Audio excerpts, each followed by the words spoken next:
Hello everyone, welcome back to the channel. आज की इस वीडियो में हम आरआरबी एनटीपीसी के लिए प्रैक्टिस सेट करेंगे। जीके के क्वेश्चन करेंगे मेनली, और उसमें कुछ हम पीवाईक्यूज़ भी देखेंगे कि किस तरह से जीके के क्वेश्चन आ रहे हैं। साथ में बीच बीच में हम जीके का कुछ कुछ पार्ट कवर भी करेंगे। ठीक है, शुरू करने से पहले एक बार ये चीज़ देखनी बहुत इंपॉर्टेंट है कि किस सब्जेक्ट का कितना वेटेज रहता है, ताकि उसी हिसाब से आप उतना ज़्यादा फोकस उस सब्जेक्ट को दीजिए और थोड़ा कम फोकस उसको दीजिए जिससे कम क्वेश्चन पूछे जा रहे हैं। तो जीएस 40 मार्क्स की पूछी जाती है आरआरबी एनटीपीसी में। अब इसमें हिस्ट्री का वेटेज देखिए तो 7 से 8 क्वेश्चन हिस्ट्री से पूछे जाते हैं, ज्योग्राफी से 6 क्वेश्चन, पॉलिटी से 4, इकोनॉमी से 1 या 2 क्वेश्चन ही आता है सिर्फ, बायोलॉजी से 4 से 5 क्वेश्चन, फिजिक्स से 2 से 3, केमिस्ट्री से 2 से 3, मतलब पूरी साइंस में लाके अच्छे खासे क्वेश्चन पूछे जाते हैं। फिर स्टैटिक जीके वाला जो पार्ट है उससे 12 से 15 क्वेश्चन पूछे जाते हैं, और करंट अफेयर्स से 2 से 4 क्वेश्चन। तो किस किस पर फोकस करना है? स्टैटिक जीके पर फोकस करना है, हिस्ट्री पर फोकस करना है, ज्योग्राफी पर और साइंस पर। ठीक है, साइंस के तीनों ये जो ब्रांचेस है तीनों पर ही फोकस करना है। करंट अफेयर तो हम करते ही हैं, पॉलिटी बेसिक से पूछी जाती है जो कवर करते रहते हैं हम लोग, और करंट देखते रहेंगे तो इकोनॉमी वहाँ से कवर होती रहेगी। चलिए तो शुरू करते हैं अपने क्वेश्चंस आज के। पहला क्वेश्चन है, which of the following states has the highest population density in India as per census 2011। 2011 का जो सेंसस हुआ था, जनगणना हुई थी, उसके अकॉर्डिंग हाईएस्ट पॉपुलेशन डेंसिटी किस स्टेट की है? ये 2022 के आरआरबी के एग्ज़ाम में पूछा गया है।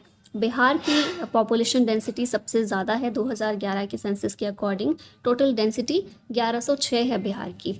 2001 के सेंसस में बिहार की जो डेंसिटी थी 881 थी, 881। 10 साल में बढ़ के 1106 हो गई। बिहार की टोटल पॉपुलेशन यहाँ पर लिखी हुई है, जो कि इतनी इंपॉर्टेंट है नहीं अगर आप बिहार का एग्जाम नहीं दे रहे हैं तो। Which one of the following amendments to the constitution is related to the lowering of the age of voters? Voters की एज, जो वोट देने के लिए एलिजिबल हैं ऐसे लोग, इनकी एज पहले 21 साल हुआ करती थी, लेकिन 21 साल से घटाकर 18 की गई कि 18 साल का जो नागरिक होगा, वयस्क नागरिक, वो वोट दे सकता है। ये संशोधन कब किया गया संविधान के अंदर? ये अमेंडमेंट किया गया 61st अमेंडमेंट के जरिए 1988 में। ठीक है, ईयर भी याद रखिएगा, 61st amendment act, officially known as the constitution act 1988। इसके ज़रिए लोकसभा और स्टेट की लेजिस्लेटिव असेंबलीज़ के लिए वोटर्स की एज को 21 साल से कम करके 18 साल किया गया था। This act was the result of providing amendments to article 326 of the constitution, जिसमें लोकसभा और असेंबलीज़ के इलेक्शन से रिलेटेड चीज़ें दी गई हैं। नेक्स्ट क्वेश्चन है, the battle of Plassey was fought in which year? Plassey का युद्ध कब हुआ था? ये 1757 में हुआ था, 23 जून के दिन। तो डेट भी याद रखिएगा, क्योंकि टफ बनाने के लिए क्वेश्चंस को डेट भी पूछ ली जाती है। 23 जून 1757 को बैटल ऑफ प्लासी हुआ था। किस किस के बीच में हुआ था? तो सिराजुद्दौला और फ्रेंच ट्रूप्स दोनों एक तरफ थे, और British east India company led by Robert Clive, इनके बीच में ये लड़ा गया था। इस बैटल में नवाब की जो फोर्सेस थी वो हारी थी। Nawab first went to Murshidabad and then to Patna, but eventually वो परसू कर लिया गया बाय मीर जाफर सोल्जर। इसे एग्जीक्यूट कर दिया गया था सिराजुद्दौला को 2 जुलाई 1757 में, under orders from Mir Miran, son of Mir Jafar. Next question है, according to latest census which India states has lowest population density? ये 2016 के एनटीपीसी एग्जाम में पूछा गया क्वेश्चन है। सेंसस अच्छे से रट लीजिएगा, क्योंकि इससे लगभग सभी एग्जाम में क्वेश्चन अच्छे खासे पूछे जाते हैं। तो ये स्टेट है अरुणाचल प्रदेश, नॉर्थ ईस्ट का स्टेट है। अरुणाचल का मतलब क्या होता है? Mountain of the rising sun, सूर्य का पर्यायवाची भी होता है ना, Arunachal. The state borders Assam in south, Nagaland in south east, Burma और Myanmar in east, Bhutan in the west, Tibet in the north. Itanagar capital है अरुणाचल प्रदेश की। हिंदी यहाँ पर बोली जाती है, मेन स्पोकन लैंग्वेज जो है। और before 1962 this state was known as the north east frontier agency. Population density यहाँ की सबसे कम है 2011 के सेंसस के अकॉर्डिंग। Pin valley national park is situated in, ये कहाँ पर है? हिमाचल प्रदेश के अंदर है पिन वैली नेशनल पार्क। इसके अलावा great Himalayan national park, Inder Kila national park, Kheer Ganga national park और सिम्बल बाड़ा नेशनल पार्क, ये सभी हिमाचल प्रदेश में है। Which article of the Indian constitution guarantees the right to freedom of speech and expression? ये आर्टिकल है आर्टिकल 19। हमारे जो फंडामेंटल राइट्स हैं इनके आर्टिकल्स तो रट लीजिएगा सारे अच्छे से। आर्टिकल 19 का क्लॉज 1 सब क्लॉज ए, ये 6 तरह के अधिकार देता है। पहले 7 अधिकार थे इसमें, टोटल फंडामेंटल राइट्स भी हमारे साथ थे, लेकिन जब राइट टू प्रॉपर्टी हटाया गया तो इसमें भी एक राइट टू प्रॉपर्टी वाला क्लॉज था जिसको हटा दिया गया। तो अब यहाँ पर 19 में 6 अधिकार हैं हमारे पास: freedom of speech and expression, freedom of assembly, freedom to form association और यूनियंस और cooperative societies, freedom of movement, freedom to reside and settle, और फिर है freedom of profession, occupation, trade और business. In 2023, Garba was declared as an intangible cultural heritage by UNESCO. Which of the following states is Garba from? Garba कहाँ से related है तो सबको ये पता ही है अच्छे से, गुजरात से संबंधित है।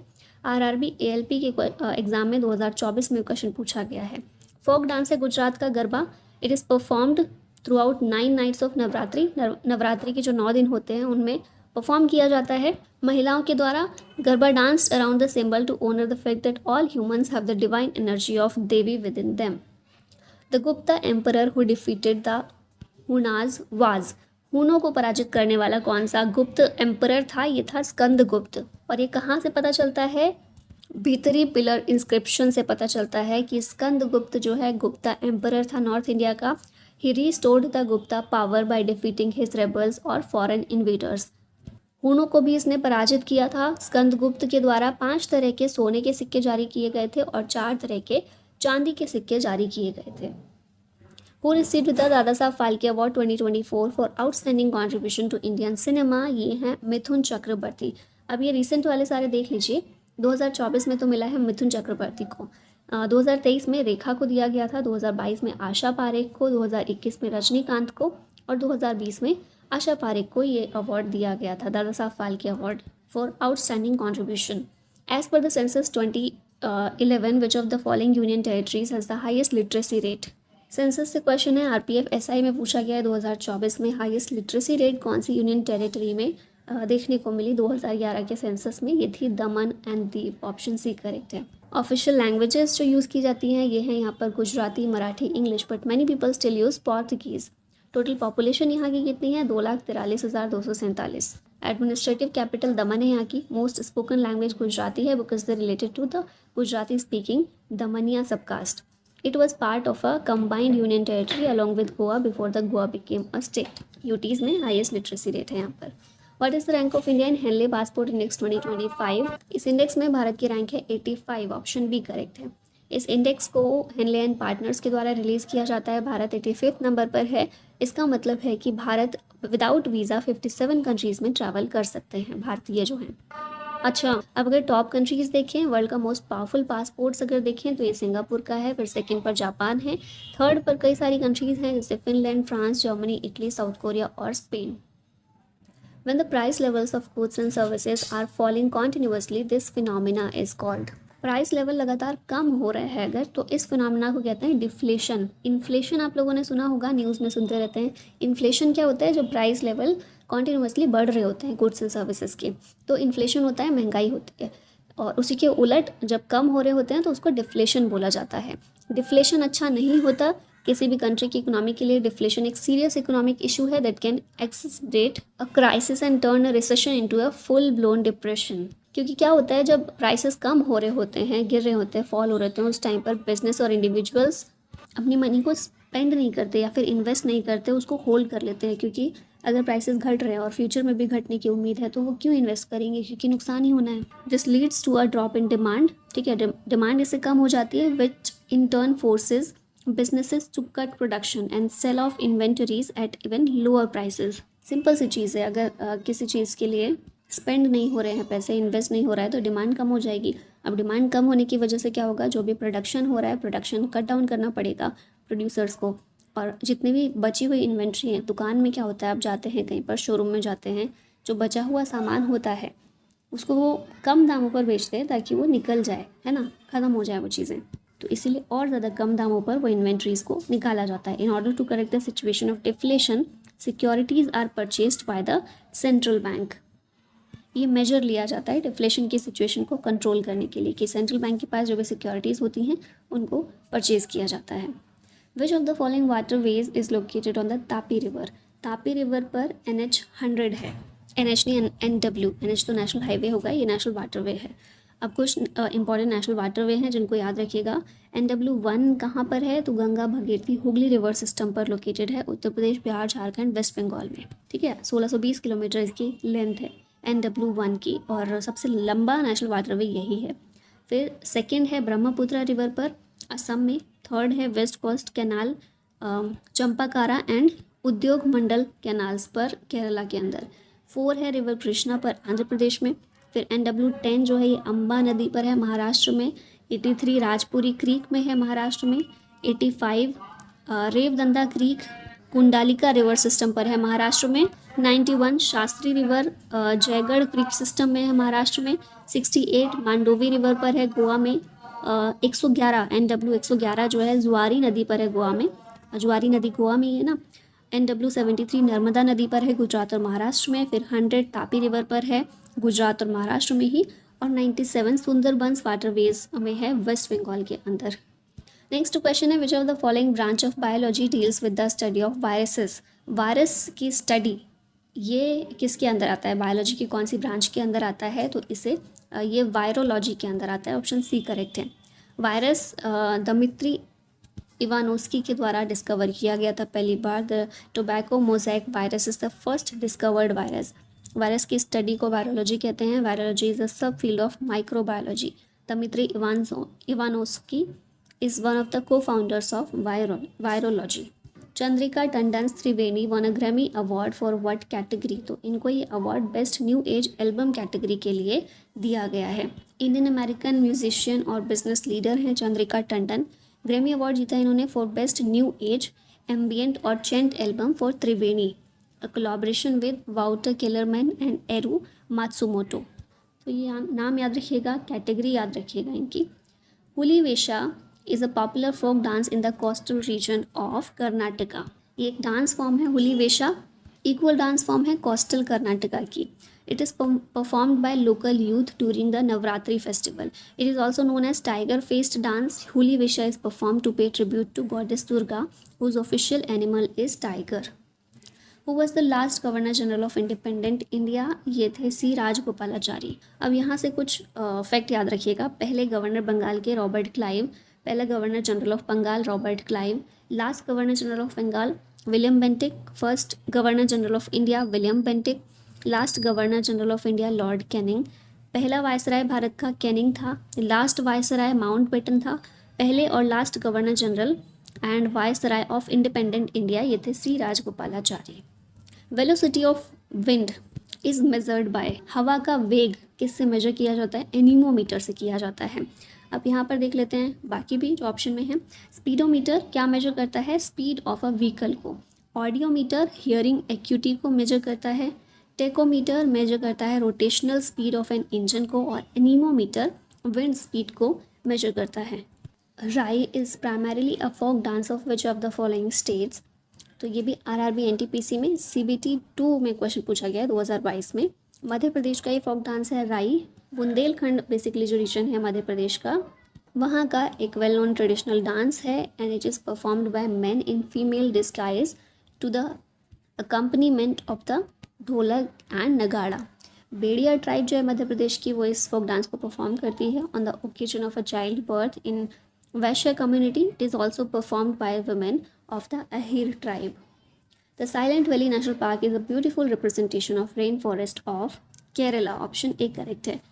पलक्कड़ डिस्ट्रिक्ट जो है नीलगिरी माउंटेन्स केरला पर, वहाँ पर लोकेटेड है silent valley national park. It was declared as national park in 1984। River Kunthi यहाँ से पास होती है। Silent Valley Park is known for many highly endangered species such as lion-tailed macaw, tiger, gaur, leopard, wild boar, panther, Indian civet, and sambar. Which part of the Indian Constitution deals with fundamental rights? Fundamental rights से संबंधित part कौन सा है? Part 3 है। और ये चीज़ आपको बिल्कुल याद होनी चाहिए वरना आपको पाप लगेगा। जिन फंडामेंटल राइट्स को एंजॉय कर रहे हो वो किस पार्ट में है, कौन कौन से आर्टिकल्स में है, आप तैयारी नहीं भी करें तो पता होना चाहिए ये। पार्ट 3 में आर्टिकल 12 से 35 हमारे फंडामेंटल राइट मौलिक अधिकार दिए गए हैं संविधान में। अब ये फंडामेंटल राइट्स कितने हैं, तो 6 हैं, जैसे मैंने पहले भी बताया। पहले 7 हमारे फंडामेंटल राइट्स थे। Right to property fundamental rights की कैटेगरी से हटा दिया गया है।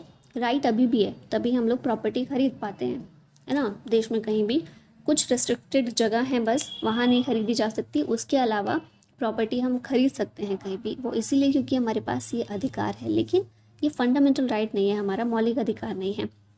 क्योंकि मान लीजिए कहीं से सरकार को हाईवे बनाना है और उस हाईवे के बीच में आपकी ज़मीन कहीं आ रही है, तो वो सरकार वो ज़मीन ले लेती है और हम उसके लिए कोर्ट के पास नहीं जा सकते कि देखिए सरकार ने ले ली है। हालांकि उस ज़मीन के लिए हमें हर्जाना मिलता है, लेकिन हम मना नहीं कर सकते कि हम नहीं देंगे सरकार को, ठीक है। वो इसीलिए क्योंकि ये फंडामेंटल राइट हमारा नहीं है। कौन कौन से अधिकार हैं? 6 जो हमारे मौलिक अधिकार हैं: right to equality, right to freedom, right against exploitation, right to freedom of religion, cultural and educational rights और right to constitutional remedies. Which of the following river systems is responsible for the formation of the Sundarbans delta? तो ये है गंगा, ब्रह्मपुत्र, मेघना river. ये तीनों reverse हैं जो आपस में मिलती हैं, आके फॉर्मेशन करती हैं सुंदरबंस डेल्टा का। सुंदरबन डेल्टा इसलिए इम्पॉर्टेंट है क्योंकि ये वर्ल्ड का लार्जेस्ट मैनग्रोव फॉरेस्ट है। कुछ समय पहले मिष्टी स्कीम आप लोगों ने पढ़ी होगी करंट में। मिष्टी स्कीम किस लिए है? वो मैनग्रोव के ही कंजर्वेशन के लिए बनाई गई है सरकार के द्वारा। ये क्वेश्चन जो है RPF SI में पूछा गया है। हम बात कर रहे हैं सुंदरबंस डेल्टा की ना। Much of the area has long had the status of a forest reserve, but conservation efforts in India were stepped up with a creation of the Sundarbans tiger reserve in 1973। Sundarban national park को establish किया गया 1984 में। Tiger reserve के अंदर ही core reason में इसको constitute किया गया। It was designated a UNESCO world heritage site in 1987। The slogan इनकलाब जिंदाबाद वॉज पॉपुलराइज्ड बाय, ये स्लोगन जो है भगत सिंह के द्वारा पॉपुलराइज किया गया, इनकलाब जिंदाबाद। इसे पहली बार इंट्रोड्यूस किसने किया था? तो मौलाना हसरत Mohani, who first introduced this slogan in the year 1921, was a famous freedom fighter and Urdu poet. और फिर भगत सिंह के द्वारा इसे पॉपुलराइज किया गया बहुत ज़्यादा। जो रेवोल्यूशनरी थे, रेवोल्यूशनरीज के द्वारा इस स्लोगन को इस्तेमाल किया जाता था। हिंदुस्तान रिपब्लिक सोशलिस्ट एसोसिएशन का ये एक ऑफिशियल स्लोगन था। 1929 में Inquilab Zindabad was chanted by Bhagat Singh and BK Dutt while throwing bombs into the central legislative councilling, है ना। बम फेंकने के बाद ये नारा लगाते हुए वो इनके द्वारा सरेंडर किया गया था। Name the longest and heaviest bone of the body, ये कौन सी है? टिबिया है। The body is internal structure जो है ह्यूमन स्केलेटन होता है। This is made up of 300 bones at birth. This number falls by adulthood to 206, 206 हड्डियाँ रह जाती हैं बाद में। जब पैदा होता है बच्चा उस समय 300 होती हैं, क्योंकि वो अलग अलग होती हैं आपस में। कई सारी ऐसी बोन्स हैं जो जब जैसे जैसे हम बड़े होते हैं वो कनेक्ट हो जाती हैं, कुछ सर्टेन बोन्स फ्यूज़ हो जाती हैं। In the skeleton the bone mass reaches maximum density around age 30। Ligaments के थ्रू बोन्स आपस में कनेक्ट होती हैं। Tendons connect muscles to bone. Ligaments and tendons both are made of collagen. Many factors work together to ensure the strength and health of bones. ठीक है, next आते हैं। विच of the following is not a tributary of Godavari river? RRB RPF SI में question 2024 में ही पूछा गया है। ये गोदावरी की ट्रिब्यूटरी कौन सी नहीं है? तो काबिनी नहीं है, बाकी सारी हैं। कौन कौन सी हैं? प्रवरा, पूर्णा, मंजीरा, पेनगंगा, वर्धा, वेनगंगा, प्राणहिता। प्राणहिता जो है ये वेनगंगा, पेनगंगा और वर्धा इसके कंबाइंड फ्लो को कहते हैं। फिर इंद्रावती, मानेर और सबरी, ये सारी जो हैं ट्रिब्यूटरी गोदावरी की हैं, काबिनी नहीं है। काबिनी कावेरी की ट्रिब्यूटरी है, ठीक है। लॉन्गेस्ट ट्रिब्यूटरी गोदावरी की है मंजीरा, लार्जेस्ट ट्रिब्यूटरी है प्राणहिता। अब कावेरी की ट्रिब्यूटरी देख लेते हैं, क्योंकि काबिनी कावेरी की है। तो कावेरी की हैं शिमसा, हेमावती, काबिनी, अर्कावती, होनुहोल, भवानी, लोकपावनी, अमरावती, नोइल, ये कावेरी रिवर की ट्रिब्यूटरीज हैं। Which monument built by Akbar architected a like Buddhist monastery? ये पंचमहल है। इसका आंसर ऑप्शन A करेक्ट है। अकबर के टाइम पर क्या क्या आर्किटेक्चर बनाया गया था? इनमें से है हुमायूं का मकबरा जो है हुमायूं टॉम्ब, आगरा फोर्ट, फतेहपुर सीकरी, बुलंद दरवाज़ा, शालीमार गार्डन, लाहौर फोर्ट और Allahabad fort. Presence of which among the following minerals in banana makes them slightly radio active? जो बनाना होता है उसमें वो रेडियो एक्टिव होता है स्लाइटली, तो किसकी प्रेजेंस होती है, कौन से मिनरल की प्रेजेंस होती है उसमें जिसकी वजह से ऐसा होता है? तो बनाना के अंदर पोटेशियम होता है, जिस वजह से ऐसा होता है। बनाना कंटेन पोटेशियम 40, और radioactive isotope of potassium which makes them slightly radioactive. The radiation is very minor and not dangerous at all to humans, but it is enough to trigger sensitive radiation sensors. Potassium provides bananas some of their natural nutritional benefits as well. Which of the following chemicals is called philosopher's wool? Philosopher's wool के नाम से zinc oxide को जाना जाता है।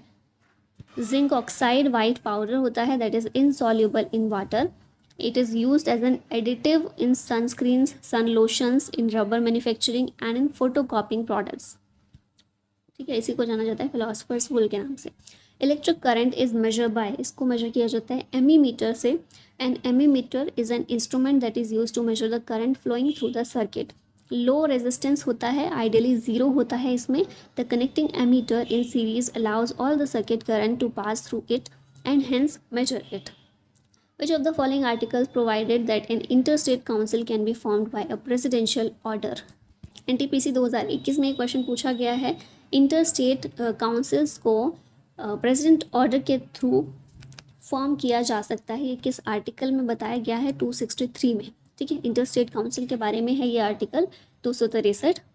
इसमें बोला गया है इस आर्टिकल में, if whenever it appears to the president that the public interest would be served by the foundation of a chamber, तो ऐसे समय पर इंटरस्टेट काउंसिल प्रेसिडेंट के द्वारा बनाई जा सकती है। Interstate council was laid out as an extremely durable body on 28 May 1990 by a official request on proposal of Sarkaria commission. अब इसका काम क्या होता है इंटरस्टेट काउंसिल का? टू टॉक अबाउट और examine strategy subjects of normal interest and debates among states. Who was the founder of Tattvabodhini Sabha in Bengal? इसके founder थे Devendra Nath Tagore. Tattwabodhini Sabha was a group inspired by Brahmo Samaj. Founding member थे इसके देवेंद्र नाथ टैगोर। 1859 में तत्वबोधिनी सभा को डिसॉल्व कर दिया गया back into Brahmo Samaj by Debendra Nath Tagore. Which among the following suspension in water is often called milk of magnesia because of its milk-like appearance? Milk of magnesia के नाम से जानते हैं मैग्नीशियम हाइड्रोक्साइड को। वाटर में ये मिल्क लाइक अपीयरेंस हो जाता है वाटर में इसको मिलाने के बाद, इसीलिए इसको मिल्क ऑफ मैग्नीशिया कहते हैं। Magnesium hydroxide is the inorganic compound and occurs in nature as the mineral brucite. Milk of magnesia is an over-the-counter treatment for constipation. It works by drawing water into the bowel and softening stool, making passing easier. Indigestion और heartburn को भी ये सूद कर सकता है। Article 371A of the Indian Constitution mentions special provisions for which of the following states? RRB group D में 2018 में question पूछा गया है। 371A आर्टिकल जो है ये नागालैंड के लिए दिया गया है। अब यहाँ पर देखिए सारे जो 371 वाले हैं आर्टिकल यहाँ दिए गए हैं। 371 में देखिए स्टेट्स के नाम याद रखिएगा, बस थोड़ा थोड़ा डिफरेंट है सबके बीच में, पर मेनली स्टेट याद रखिएगा और आर्टिकल याद रखिएगा। 371 में महाराष्ट्र और गुजरात के बारे में है। फिर 371A में नागालैंड से रिलेटेड है, बी असम से संबंधित है, सी मणिपुर से रिलेटेड है, फिर डी में देखते हैं आंध्र प्रदेश और तेलंगाना है, और ई में आंध्र प्रदेश में सेंट्रल यूनिवर्सिटी इस्टेब्लिश करने के लिए है। फिर एफ की बात करें तो इसमें सिक्किम आता है, जी में मिजोरम आता है, एच में अरुणाचल प्रदेश आता है, आई में गोवा के लिए स्पेशल प्रोविज़न है, और जे में कर्नाटका के लिए स्पेशल प्रोविज़न दिए गए हैं। ठीक है, तो ये मेनली स्टेट्स के नाम याद रखिएगा, ABCDEFGHIJ, इनमें कौन कौन से हैं। Which among the following test is most suitable to जज पैटर्निटी? पैटर्निटी का पता लगाने के लिए मोस्ट सूटेबल टेस्ट कौन सा है? हम मूवीज़ में देखते रहते हैं, टीवी में देखते हैं, सोशल मीडिया पर देखते हैं, DNA टेस्ट की बात होती है जब मूवीज़ में, तो वो पैटर्निटी को जज करने के लिए टेस्ट होता है। It looks at specific locations of a person's genome in order to find और verify ancestral genealogical relationship. It can also be used to estimate the ethnic mixture of an individual. What is the unit for measuring the amplitude of a sound? ये है decibel, option A correct है। Amplitude क्या होता है एक sound का? It is the displacement और fluctuation of a wave from its original value. Wave की हाइट को मेजर किया जाता है एम्पलीट्यूड के ज़रिए। 65 decibel is the average limit for normal conversation, background music etcetera. ठीक है, तो नॉर्मल अगर आप बात करें एवरेज लिमिट कितनी होती है? 65 डेसिबल होती है वो। What is the rank of India in the global fire power index 2025? इसमें भारत है 4th नंबर पर। globalfirepower.com के द्वारा इसे पब्लिश किया जाता है। और टॉप कंट्रीज़ देखिए, US number 1, Russia 2nd, China 3rd और भारत 4थे नंबर पर है। The Indian constitution was the lengthiest constitution at the time of its adoption which originally had how many articles? RRB NTPC में 2022 में क्वेश्चन पूछा गया है। Originally संविधान के अंदर 395 आर्टिकल्स थे, अभी भी हम देखते हैं तो 395 ही हैं, लेकिन किस तरह से बढ़े हैं, मतलब 395 के 395 हैं, 396 नहीं हुए हैं, ठीक है। या कोई आर्टिकल आपने देखा हो कि 400, आर्टिकल नंबर 400 है, ऐसा तो नहीं है, 395 ही है, लेकिन ऐड कैसे किए गए हैं, जैसे 21 में ए ऐड किया गया है, 338 में ए बी ये सब ऐड किए गए हैं, इस तरह से बड़े हैं। तो अगर ऐसे काउंट करें तो 448 हो गए हैं, ठीक है, 448 हो गए हैं, ओरिजिनली 395 थे, सीरियल नंबर के अकॉर्डिंग 395 ही हैं, ऐसे संख्या बढ़ गई है, 448 हो गई है। लॉन्गेस्ट हमारा कॉन्स्टिट्यूशन है दुनिया में, it has been written in 1,45,000 words, it was compose between the years 1947 and 1950, ठीक है। ओरिजिनली 395 आर्टिकल्स, 8 शेड्यूल और 22 पार्ट थे, जो कि 26 जनवरी 1950 को फोर्स में आए थे। अब कई सारे अमेंडमेंट्स के बाद 448 आर्टिकल हो गए हैं, it is 30 times longer than the American constitution. The Rampa rebellion 1922-24 में हुआ था, it was led by which tribal leader, ये रंपा विद्रोह अल्लूरी सीताराम राजू के द्वारा लीड किया गया था, 1922 में हुआ था ये। Freedom struggle of tribals against British rule in Andhra Pradesh, Alluri Sitarama Raju ने इसे लीड किया था। The revolt was mainly against the passing of the Madras forest act 1882, जिसकी वजह से ट्राइबल कम्युनिटीज़ का जंगलों के अंदर फ्री मूवमेंट को रिस्ट्रिक्ट कर दिया गया था in the forest land and prevented them from engaging in their traditional podu agricultural system. अगस्त 1922 में ये लड़ाई शुरू हुई और मई 1924 में ख़त्म हुई after the capturing and killing of Alluri Sitarama Raju. Which Indian state received the best state award in the National Water Awards 2025? ये स्टेट ओडिशा है, ऑप्शन बी करेक्ट है। सेकंड पर यूपी रहा, थर्ड पर इसमें गुजरात और पुडुचेरी थे, ठीक है। ओडिशा ने टॉप किया है, बेस्ट स्टेट अवार्ड इसको मिला है नेशनल वाटर अवार्ड्स में। फिर नेक्स्ट है which constitutional amendment makes provision for the reservation of seats for SCs and STs in Lok Sabha and state assemblies. Lok Sabha में और स्टेट असेंबलीज में हम देखते हैं कि SC और STs के लिए सीट्स को रिजर्व किया गया है।